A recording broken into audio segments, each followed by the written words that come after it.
Hi, I'm Josanne Wright Callender. I'm the author of the Happy Little Garbage Truck picture book and educational program.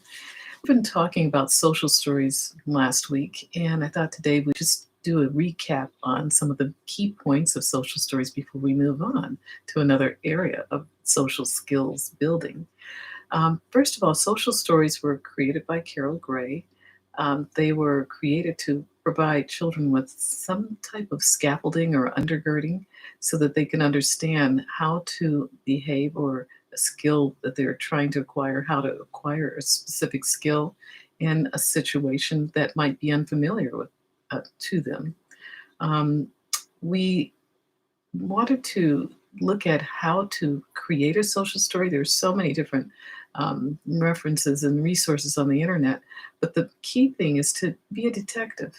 Find out what is the area or the skill that you'd like your child to build on first, and then you start dissecting it and finding out what could you do to provide a way for the child to see their way through to acquiring that skill.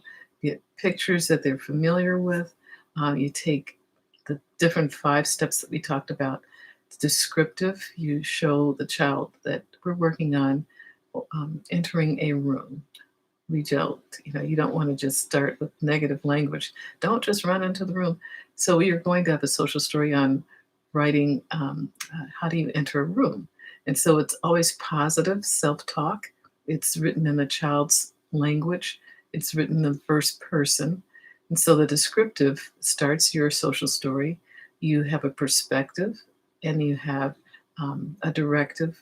Those are the small steps. The perspective is how is the child to look at themselves in that situation.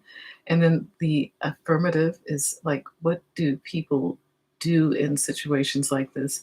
And sometimes, how do you not make it, you try to make it affirmative statement so that the child can say, yeah, I do feel that way. And what I've done with affirmative statements, which is sometimes a little bit more ephemeral, is saying, well, running into the room is fun, but it's not okay.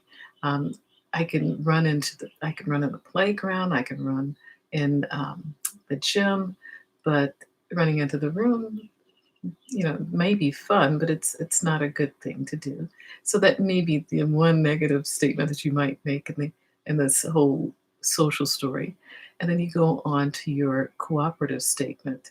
And you might have a couple of descriptive statements, but you always use 2 descriptive statements to every directive. So that's one of the formulas that I've learned, which really does help me in writing social stories.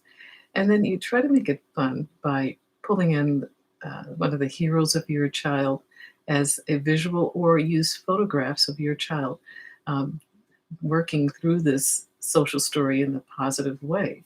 So, those are some of the key tips that I can share with you at this time. However, I thought about one other thing that has helped me in writing or as a strategy for developing social skills, and that's the social autopsy. And we're going to go into that tomorrow in detail, but it's really effective because it's something that you can do in the moment. Whereas the social story you read before the child goes into that situation and you practice it prior to the situation so that it becomes sort of like a natural thing that the child does. And that positive self talk, which is built into the social story, becomes a natural part of their life. The social autopsy is, I believe, and I'm going to be doing a lot more research on this, is something that you use in the moment. And you just totally pull apart what happened and you try to evaluate it with your child to find out how can we do this better the next time. So tomorrow we'll talk more about social autopsies and how they can also help in bringing your child to another level of social skills so that they can feel good about themselves, which we are working on all the time, building the child's self-esteem, which is feeling good about themselves. So until tomorrow, we'll see you then. Bye-bye.